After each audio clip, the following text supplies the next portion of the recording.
Welcome to my channel Mamta Vedic Classes. Today our topic is sentence and its kind. आज का हमारा topic है sentence और उसकी किस्में. ओके, जैसे कि हम सब जानते हैं सेंटेंस की definition. What is sentence? Sentence is a group of word. Okay, जब हम वर्ड्स को इकट्ठा कर देते हैं, वर्ड्स क्या होते हैं? जैसे कैट, बैट, रैट, है ना. जब हम वॉवल्स को, कॉन्सोनेंट्स को, है ना, जो लेटर्स होते हैं उनको मिलाकर हम वर्ड तैयार करते हैं. तो जो वर्ड्स होते हैं उनको जब कलेक्ट कर देते हैं तो वो सेंटेंस बन जाता है. ये होगी simple definition. But now today we will do new definition of sentence. Okay, so listen carefully. A sentence is a group of words. यहां तक तो हमने कर लिया कि सेंटेंस क्या है, ग्रुप ऑफ वर्ड्स है. ओके, नेक्स्ट हम करेंगे that is complete in itself. Sentence एक ग्रुप ऑफ वर्ड्स है जो अपने आप में कंप्लीट सेंस देता है. इट मीन्स कि जब भी कोई सेंटेंस बोला जाता है तो उसका मीनिंग बिल्कुल क्लियर होता है, हमारे मन में कोई भी डाउट नहीं होती है. Okay, containing a subject and predicate. आप देखिए जो सेंटेंस है उसमें होता क्या है, एक हमारा सब्जेक्ट होता है, प्रेडिकेट होता है. Okay, and conveying a statement, question, command और exclamation.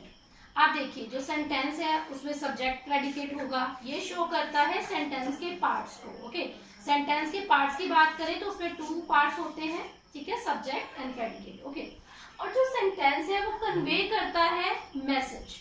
समटाइम वो स्टेटमेंट को शो करता है. ठीक है, समटाइम वो क्वेश्चन फॉर्म में जब हम किसी क्वेश्चन पूछते हैं उसको शो करता है. समटाइम ये एक्सप्लेन करता है. इट मीन्स हैरानी वाले जो वाक्य हैं उनको बताता है. And consist of main clause. अगर हम सेंटेंस की बात करें, ओके, कोई भी सेंटेंस है तो उसमें एक क्लॉज तो होगी ही होगी. ओके, हम क्लॉज पे डिस्कस करेंगे नेक्स्ट वीडियो में. लेकिन जो हम क्या कर रहे हैं, हम डेफिनेशन कर रहे हैं सेंटेंस की. ओके, तो उसमें क्या होगा, क्लॉज तो होगी ही होगी, main clause. Okay, and sometimes one और मोर सबऑर्डिनेट क्लासेस. ओके, जो छोटे से छोटा सेंटेंस भी है. ओके, अगर हम छोटे से छोटे सेंटेंस की बात करें तो उसमें भी एक क्लॉज होती है और वो होती है हमारी मेन क्लॉज. ओके, और अगर हम बात करें कि अगर कोई बड़ा सेंटेंस है, ठीक है, कंपाउंड है, कॉम्प्लेक्स है, तो उसमें क्या होगा, मेन क्लॉज के साथ साथ समटाइम्स सबऑर्डिनेट क्लॉज होगी. ठीक है, सबऑर्डिनेट क्लॉज एक भी हो सकती है, एक से ज्यादा भी हो सकती है. ओके, तो ये डिपेंड करता है कि जो सेंटेंस है वो है किस टाइप का. ठीक है, उसकी काइंड कौन सी है, वो सिंपल है, इंटेरोगेटिव है, ओके, या फिर कोई एक्सक्लेमेटरी है, इंपैरेटिव है, ऑप्टेटिव है, कंपाउंड है, कॉम्प्लेक्स है, किस तरह का सेंटेंस है. ओके, तो ये डिपेंड करता है उसकी काइंड के ऊपर कि सेंटेंस जो है वो है किस तरीके का. ओके, तो नेक्स्ट हम इसकी काइंड्स देखेंगे. Now we will discuss kinds of sentences. अब हम डिस्कस करेंगे सेंटेंस की काइंड्स. काइंड्स मीन किस्में. Okay, we will categorize sentence, okay, in 2 parts. First on the basis of purpose and second is on the basis of structure. Okay, first of all we will understand the meaning of purpose and structure. Okay, यहाँ पे बोला गया है कि on the basis of purpose. Purpose means उद्देश्य के आधार पर जो सेंटेंस है उसकी कितनी काइंड्स हैं और स्ट्रक्चर के बेसिस पर इसकी कितनी काइंड्स हैं. ओके, अब मतलब समझ लेते हैं. पर्पस, पर्पस क्या होता है, उद्देश्य. ओके, देखिए जैसे सभी का कोई ना कोई उद्देश्य होता है, जीवन में कोई पर्पस होता है, कोई काम करते हैं उसका पर्पस होता है. ठीक है, उसी तरह से जो हम किसी को बोलना चाहते हैं, सेंटेंस है क्या, ग्रुप ऑफ वर्ड्स. ओके, तो जब हम किसी को कोई सेंटेंस बोलते हैं तो उसका पर्पस क्या है, हमारा क्या मतलब, हम किसी को कुछ बताना चाहते हैं, किसी से कुछ पूछना चाहते हैं, किसी को कोई कमांड कर रहे हैं, रिक्वेस्ट कर रहे हैं, सुजेस्ट कर रहे हैं, ब्लेसिंग्स दे रहे हैं, या फिर हम कुछ सरप्राइज या वंडर वाले जो सेंटेंसेस हैं वो बोल रहे हैं. ओके, इट मीन्स कि on the basis of purpose जो है इसकी मेन 5 काइंड्स हैं. ओके, कौन कौन सी है, adjective, first one is adjective, second one is interrogative, third one is imperative, fourth is objective and fifth one is explanatory. ठीक है, तो ये हमारी 5 मेन काइंड्स हैं on the basis of purpose and next we will talk about the on the basis of structure. Okay,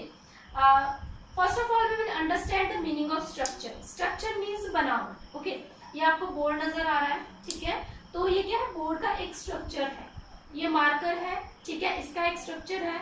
देखने में किसी की बनावट कैसी है, ठीक है, कोई भी जो ऑब्जेक्ट है, मान लीजिए कोई भी सॉलिड ऑब्जेक्ट है ना, उसका स्ट्रक्चर कैसा है, उस तरह से जो सेंटेंसेस है, जो भी सेंटेंसेस हमें गिवन है या फिर हमने लिखा है या फिर हमने बोला है, तो वो है कैसा, उसका स्ट्रक्चर कैसा है, क्या वो सिंपल है, क्या वो कंपाउंड है, क्या वो कॉम्प्लेक्स है, किस तरीके का है, ये हम जानेंगे on the basis of structure में। Okay, so we can say on the basis of purpose sentence is of 5 kinds, okay, and on the basis of structure sentence is of 3 kinds, okay, simple, compound and complex। अगर purpose की बात करें तो 5 kinds, अगर structure की बात करें तो 3 kinds। next we will discuss kinds of sentences one by one। first of all we will discuss sentences based on purpose. Okay, जैसे कि हमने पहले बात की कि सेंटेंसेस जो है वो on the basis of purpose and on the basis of structure, ठीक है, उसको 2 कैटेगरीज में हम डिवाइड कर सकते हैं। First kind is assertive. Okay, assertive you can से असर्टिव और डिक्लेरेटिव सेंटेंसेस। असर्टिव को, इसको हम असर्टिव बोल सकते हैं, डिक्लेरेटिव बोल सकते हैं। अब डेफिनेशन देखते हैं, what is the definition of assertive और declarative sentences. Okay, these sentences are used to describe things और रिपोर्ट इवेंट और डिक्लेयर स्टेटमेंट। अगर हम बात करें असर्टिव और डिक्लेरेटिव सेंटेंसेस की, तो ये वाले सेंटेंसेस यूज किए जाते हैं जब हमने कोई स्टेटमेंट बतानी होती है, या फिर हमने कोई डिक्लेयर करना होता है, या फिर हमने कोई इवेंट बताना होता है, तो उस टाइम पे हम असर्टिव सेंटेंसेस और डिक्लेरेटिव सेंटेंसेस का यूज करते हैं। ओके, अब डेफिनेशन तो हम सबको आती है, लेकिन इसकी आइडेंटिफिकेशन भी जरूरी है। Okay, it is very necessary to identify the sentences. Okay, so we will understand how we can identify the assertive sentence। okay, first point, there is a subject in the beginning। अगर हम assertive sentences की बात करें तो इसके starting में सबसे पहले, ठीक है, वहां पर सब्जेक्ट होता है। अब सब्जेक्ट कोई पर्सन हो सकता है, कोई थिंग हो सकती है, और वो थिंग नॉन लिविंग या लिविंग भी हो सकती है। ओके, तो सबसे पहले स्टार्टिंग में क्या होता है, सब्जेक्ट होता है। And second identification, there is a full stop at the end. तो लास्ट में क्या होगा, फुल स्टॉप। ऐसा सेंटेंस जिसके स्टार्टिंग में सब्जेक्ट होगा, वो कोई लिविंग नॉन लिविंग हो सकता है, सिंगुलर प्लूरल हो सकता है, किसी का नेम हो सकता है। ओके, और लास्ट में फुल स्टॉप होगा। Okay, and then third identification, it may be positive और यू कैन से अफर्मेटिव और negative. Affirmative means positive statement. Okay, तो ये पॉजिटिव भी हो सकता है, नेगेटिव भी हो सकता है। So let's do example of affirmative sentence. Okay, Mohan writes a letter। Okay, we will identify the sentence। There is a subject in the beginning। Okay, clear है? देखिए subject है स्टार्टिंग में, लास्ट में फुल स्टॉप है। Okay, और ये statement हमारी positive है, पॉजिटिव भी हो सकती है, नेगेटिव भी हो सकती है। नेगेटिव स्टेटमेंट लेते हैं, she does not sing a song। In second example, you can see there is a subject in the starting। Okay, subject is she। We will underline the subject। Okay, in both sentences, this is subject and there is a full stop at the end। Okay, you are clearly seeing that there is a subject in the starting and full stop at the end, and this is a positive statement and this is a negative statement। Okay, I think this is clear to all of you। Okay, what is assertive sentences and how we can identify sentence in a given sentence. Okay. Okay, second one is interrogative sentences. Okay, what is the definition of interrogative sentences? These sentences are used to ask questions. Okay, अगर हम interrogative sentences की बात करें तो ये हम questions पूछने के लिए यूज करते हैं.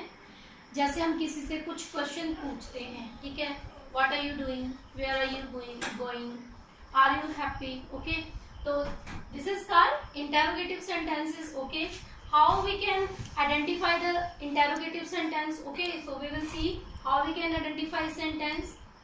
First point, there is a question mark at the end. Okay, अगर हम बात करें इंटेरोगेटिव सेंटेंसेस की तो सबसे बड़ी पहचान है कि सेंटेंस के एंड में क्वेश्चन मार्क होगा. Okay, second, sentence start with helping verb. या तो जो हमारा सेंटेंस है उसके स्टार्टिंग में हेल्पिंग वर्ब होगी. पहले हमने ये पढ़ा था एडजेक्टिव में कि उसमें सब्जेक्ट होता है. सब्जेक्ट लिविंग भी हो सकता है, नॉन लिविंग भी हो सकता है. ओके, तो इसमें सबसे पहले स्टार्टिंग में क्या होगा,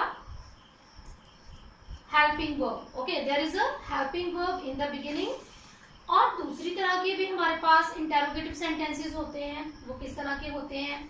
for example what, why, when, where, how, whose, whom.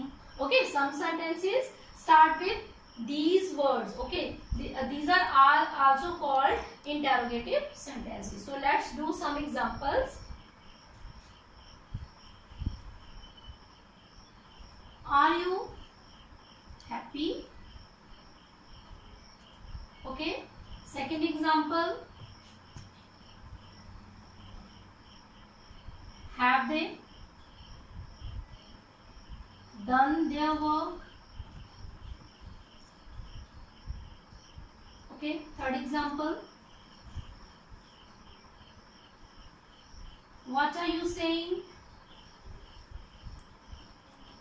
Okay, in another example, who is making noise?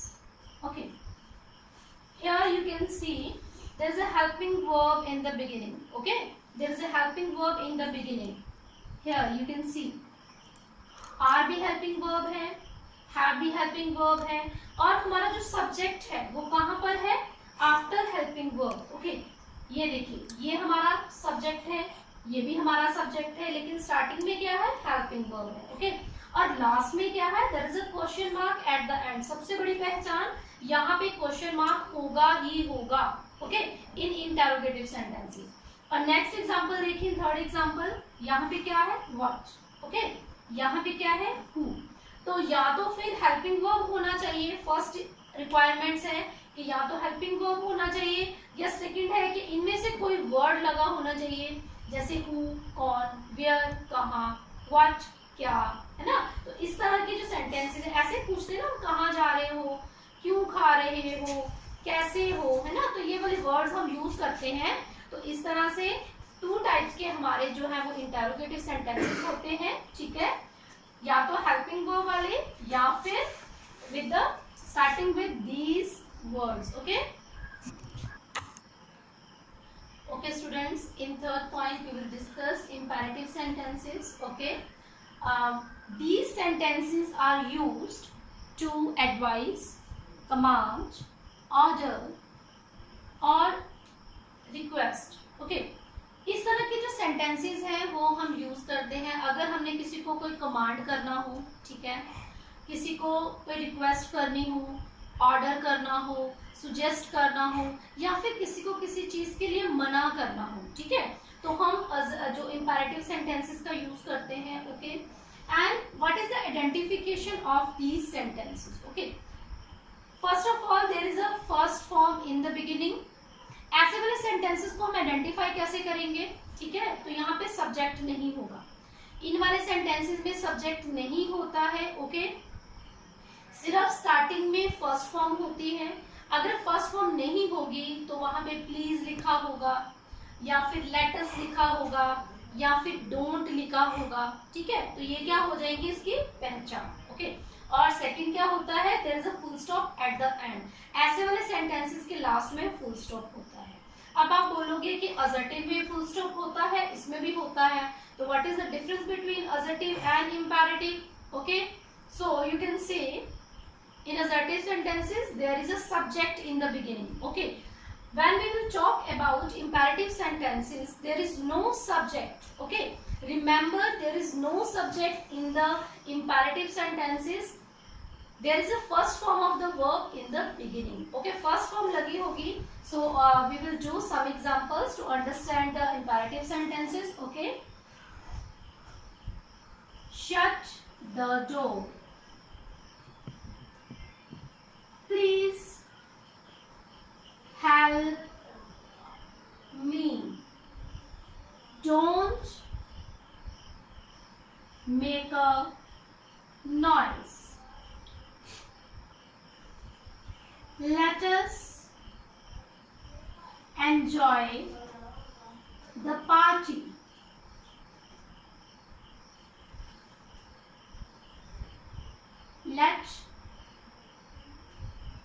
Let me talk. Okay, look at these examples. Okay, you can see there is no subject in the beginning. Here you can see clearly there is no subject in the beginning, but there is full stop at the end of every sentence. Okay, हर एक sentence के last में full stop है, starting में कोई भी subject नहीं है। और देखो यहाँ पे क्या है, वर्ब की फर्स्ट फॉर्म। फर्स्ट फॉर्म है shut, shut shut shut. Okay, please help me, देखिए यहाँ पे भी फर्स्ट फॉर्म है हेल्प, उससे पहले प्लीज भी लगा है, ये भी मैंने आपको बताया, इसके आइडेंटिफिकेशन में आता है। डोंट, तो डू क्या है, फर्स्ट फॉर्म है। ओके, लेट क्या है, फर्स्ट फॉर्म है। लेट क्या है, फर्स्ट फॉर्म है। देखिए इसमें शट द डोर, तो यहाँ पे क्या हो रहा है, ऑर्डर है ना। प्लीज हेल्प मी, तो यहाँ पे क्या हो रही है, request. Don't make a noise, तो यहाँ पे मना किया जा रहा है, फॉरबिड। यहाँ पर अगर लेटस की बात करें तो यहाँ पे सुजेस्ट भी हो सकता है। ओके, एडवाइस भी हो सकता है। अगर लेट मी टॉक की बात करें तो ये डिपेंड करता है कि बड़े बोल रहे हैं या छोटे बोल रहे हैं। यहाँ पे रिक्वेस्ट भी हो सकती है, अगर छोटे बोलेंगे तो रिक्वेस्ट हो जाएगी। ओके, अगर बड़े बोलेंगे तो ऑर्डर हो जाएगा। Okay, I think this imperative sentences is clear to all of you. Okay, we will discuss next kind of these sentences. Okay, fourth kind is exclamatory sentences. What is the meaning of exclamatory sentences? These sentences are used to express the sudden feeling such as anger, pain, happiness, sorrow, surprise, wonder, etc. अब हम सब feeling के बारे में तो जानते हैं कि फीलिंग्स क्या होती है, गुस्से की फीलिंग, दुख की फीलिंग, सुख की फीलिंग, ठीक है। तो ये सब तरह की जो पेन की फीलिंग है, किसी भी तरह की जो फीलिंग है, तो ये हमारे एक्सक्लामेटरी सेंटेंसेस में आते हैं। ओके, ये आपने याद रखना है कि these sentences are used to express sudden feeling just like anger, surprise, wonder, okay, pain etcetera. And question rise, what is the identification of these sentences? How we can identify these sentences? Okay, exclamatory sentences को हम identify कैसे कर सकते हैं? Definition तो हमने सीख ली, लेकिन इसकी identification भी जरूरी है। Okay, अब देखिए identification में क्या आएगा, some interjection in the beginning। अब यहाँ पर दो तरह के sentences होते हैं, वो दोनों तरह के हम करेंगे। Okay, exclamatory sentences में फर्स्ट में आ जाता है कि उसमें कुछ इंटरजेक्शंस लगी होती हैं स्टार्टिंग में। Okay, interjection, you know, interjections are word which express sudden feeling. Okay, sudden expression जो हमारे फेस से एक्सप्रेस होते हैं। फॉर एग्जांपल जब हम दुखी होते हैं तो हमारा फेस दुखी होता है ना, हमारा फेस से पता चल जाता है। जब हम खुश होते हैं तो दूर से पता चल जाता है कि ये क्या है, हैप्पी है। ओके, अगर किसी को पेन है तो उसके फेस से पता चल जाता है। हैरान होते हैं तो हमारी आंखें थोड़ी बड़ी बड़ी हो जाती है ना, तो एक्सप्रेशन, एक्सक्लेमेटरी मींस एक्सप्रेशन, तो हमारे जो फेस से एक्सप्रेस हो गया, surprise, wonder, anger, pain. Okay, तो ये क्या हो गया हमारा एक्सक्लेमेटरी सेंटेंसेस। तो ऐसे वाले सेंटेंसेस जिसमें कुछ इंटरजेक्शंस लगती हैं जैसे अलास, अलास किसके लिए यूज होता है? दुख के लिए। होरा जैसे किसके लिए यूज होगा? हैप्पीनेस के लिए। ब्रेवो किसी को मोटिवेट करने के लिए, है ना। तो ये किस तरह के आगे हमारे फर्स्ट टाइप के हमारे आगे एक्सक्लेमेटरी। और सेकंड टाइप के आएंगे what and how, what and how वाले। ओके, अगर हम बात करें जिनमें इंटरजेक्शन लगती है, ओके, तो उनकी लास्ट में फुल स्टॉप लगेगा उन सेंटेंसेस के, ठीक है। अगर हम व्हाट या हाउ वाले सेंटेंसेस करेंगे तो उसके लास्ट में साइन ऑफ एक्सक्लेमेशन आएगा। Okay, so let's do some examples so we can clearly understand the exclamatory sentences. Okay, Anas, he has died. Hooray, we have won the match. Okay, in third example, what a beautiful picture it is. How foolish you are. Okay, okay, let's see. यहाँ पे देखिए, यहाँ पे interjection लगी है starting में। Okay, you can see here there is interjection in the starting and full stop at the end, ठीक है। एंड में क्या लगा है? फुल स्टॉप लगा है। अब व्हाट एंड हाउ वाले सेंटेंस को जरा ध्यान से देखिए। अब ये व्हाट और हाउ वर्ड हमने इंटरोगेटिव में भी यूज किए थे सबने, लेकिन वहां पे क्या था? लास्ट में क्या था? वहां पर साइन ऑफ इंटरोगेशन। ओके, लेकिन यहाँ पर क्या है? Sign of exclamation. और देखिए, अगर मैं बोलूं what a beautiful picture it is, ये कितनी सुंदर पिक्चर है ना। तो यहाँ पे जो व्हाट वर्ड है या फिर हाउ फुलिश यू आर, तुम कितने मूर्ख हो, है ना। तो ये एक्सप्रेशन को शो कर रहे हैं। और दूसरी बात, यहाँ पे कोई भी किसी भी तरह का क्वेश्चन पुट नहीं हो रहा है। ये आप ध्यान से हमने अपने इस चीज को माइंड में रखना है कि व्हाट एंड हाउ वाले जो है वो एक्सक्लेमेटरी भी हो सकते हैं, लेकिन वहां पे क्या होता है? Sign of exclamation. And in these sentences what and how represent surprise और वंडर। ओके, देखिए अलास वाले क्या शो कर रहे हैं? सोरोनेस को। ओके, हुरा वाले हैप्पीनेस को, व्हाट एंड हाउ वाले सरप्राइज एंड वंडर को, ठीक है। तो ये आपने जो डिफरेंस है उसको आपने अपने माइंड में बिल्कुल बिठा लेना है कि व्हाट एंड हाउ वाले आ जाए तो हमने सीधा से नहीं बोल देना कि ये इंटेरोगेटिव है। ओके, हमने क्या देखना? उसके लास्ट में देखना कि कौन सा साइन है और वहां पे क्वेश्चन पूछा भी जा रहा है या फिर सरप्राइज या वंडर को शो किया जा रहा है। Okay, I hope you all understood this exclamatory sentences. Okay, next we will discuss last kind of this okay, we will discuss last kind of sentence, that is optative sentences. Okay, these sentences are used to express wish, prayer, blessing. तो कुछ students के mind में ये misunderstanding होती है exclamatory sentences को लेकर और ऑप्टेटिव सेंटेंसेस को लेकर। वो इन दोनों को एक ही समझते हैं, लेकिन there is a difference between optative and exclamatory sentences. Okay, exclamatory sentences क्या करते थे? एक्सप्रेशन को शो करते थे, हमारी फीलिंग, सडन फीलिंग्स को शो करते थे। ओके, अगर हम बात करें ऑप्टेटिव सेंटेंसेस की, तो ऑप्टेटिव सेंटेंसेस को हम यूज करते हैं जब हमने किसी को जब हमने कोई विश रिप्रेजेंट करनी हो, प्रेयर करनी हो या फिर ब्लेसिंग्स देनी हो, ठीक है, किसी को। जैसे हम किसी के पाँव को हाथ लगाते हैं बड़ों के, तो वो हमें ब्लेसिंग्स देते हैं। हम भगवान के सामने प्रेयर करते हैं अपने फ्रेंड्स के लिए, अपने पेरेंट्स के लिए, अपनी फैमिली के लिए। ओके, और विश क्या है? जैसे हम कोई डिजायर करते हैं, काश मैं राजा होता, काश मैं रानी होती, काश मैं सुपरमैन होता, मैं स्पाइडरमैन होता, है ना। बच्चे सोचते हैं, कार्टून देखते हैं तो सोचते हैं सच की बात है, तो वो भी वो डिजायर करनी शुरू कर देते हैं, लेकिन एक्चुअल में वैसा होता नहीं। ये क्या है? सिर्फ एक डिजायर या विश बोल सकते हो। ओके, तो आइडेंटिफिकेशन क्या है? There is a sign of exclamation at the end of sentences. अब देखिए एक्सक्लेमेटरी में हमने देखा कि वहां पर अगर तो इंटरजेक्शन लगी है तो उसके साथ साइन ऑफ एक्सक्लेमेशन लगा था और लास्ट में फुल स्टॉप लगा था। ओके, अगर हमने व्हाट और हाउ वाले देखे तो उसके लास्ट में साइन ऑफ एक्सक्लेमेशन लगा था, ठीक है। और जो ये वाले सेंटेंसेस है ऑप्टेटिव सेंटेंसेस, तो इसमें भी क्या है, लास्ट में साइन ऑफ एक्सक्लेमेशन लगता है।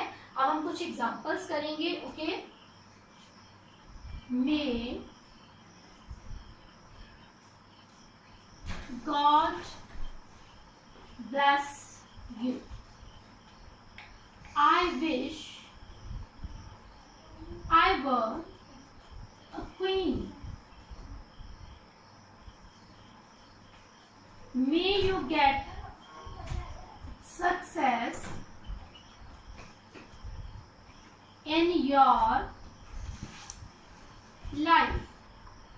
Okay, let's see. May God bless you. यहाँ पे क्या है, हम कह रहे हैं कि भगवान आपको आशीर्वाद दे, है ना, ब्लेस करे, तो ये क्या है, ब्लेसिंग्स हैं। I wish I were a queen, तो ये क्या है, मैं काश मैं रानी होती, तो मैं हूं तो नहीं, मैंने क्या किया, डिजायर। कोई बोलता काश मैं पक्षी होता, काश मैं बर्ड होता, काश मैं कोई राजा होता, काश मैं कोई जैसे स्पाइडरमैन होता, सुपरमैन होता, है ना, तो वैसे होता नहीं, तो ये क्या हमारी एक सिर्फ विश है। Okay, may you get success in your life, तो ये क्या हम भगवान से प्रेयर कर रहे हैं, ठीक है, कि तुम्हें सक्सेस मिले, या फिर हम ब्लेसिंग्स भी बोल सकते हैं इसको। तो इस तरह से ऑप्टेटिव सेंटेंसेस में हमारी ब्लेसिंग्स आती हैं, ओके, हमारी विश या डिजायर्स आती हैं, और फिर हमारी प्रेयर आती है। तो आई होप आपको 5 जो इसकी काइंड्स हैं on the basis of purpose आप सबको समझ में आ गई होंगी। अब हम इससे रिलेटेड एक्सरसाइज करेंगे, उसमें हम सारे सेंटेंसेस इकट्ठे लिखेंगे और फिर हम उसको आइडेंटिफाई करेंगे। Okay, so that these sentences will clear to our mind. Okay, हमें पता चल जाए कि सेंटेंसेस में डिफरेंस क्या है, कैसे हम उसको आइडेंटिफाई कर सकते हैं। जब हमारे पास बहुत सारे सेंटेंसेस हो, उसमें से हमने आइडेंटिफाई कैसे करना है कि कौन सा असर्टिव है, कौन सा ऑप्टेटिव है, कौन सा इंटेरोगेटिव है, कौन सा एक्सक्लेमेटरी है और कौन सा इंपेरेटिव है। Okay,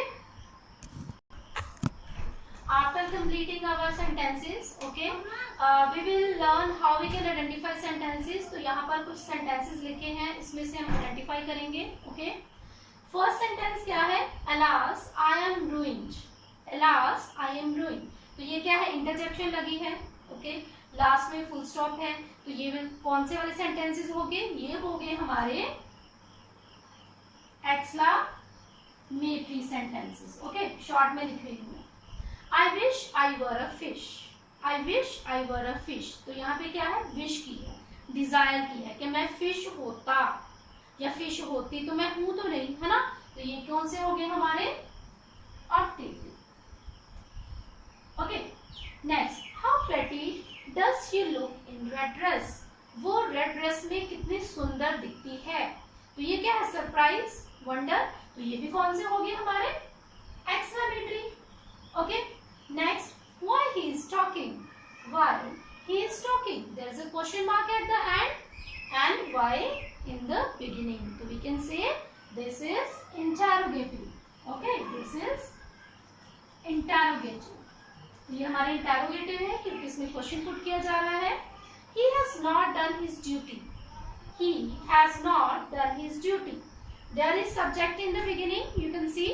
Okay, there is subject in the beginning and full stop at the end, and this is negative statement, so we can say this is assertive sentence. Okay, this is assertive or declarative. Ram didn't go to market, Ram didn't go to market, there is negative statement and this is assertive sentence. Okay, this is assertive sentences.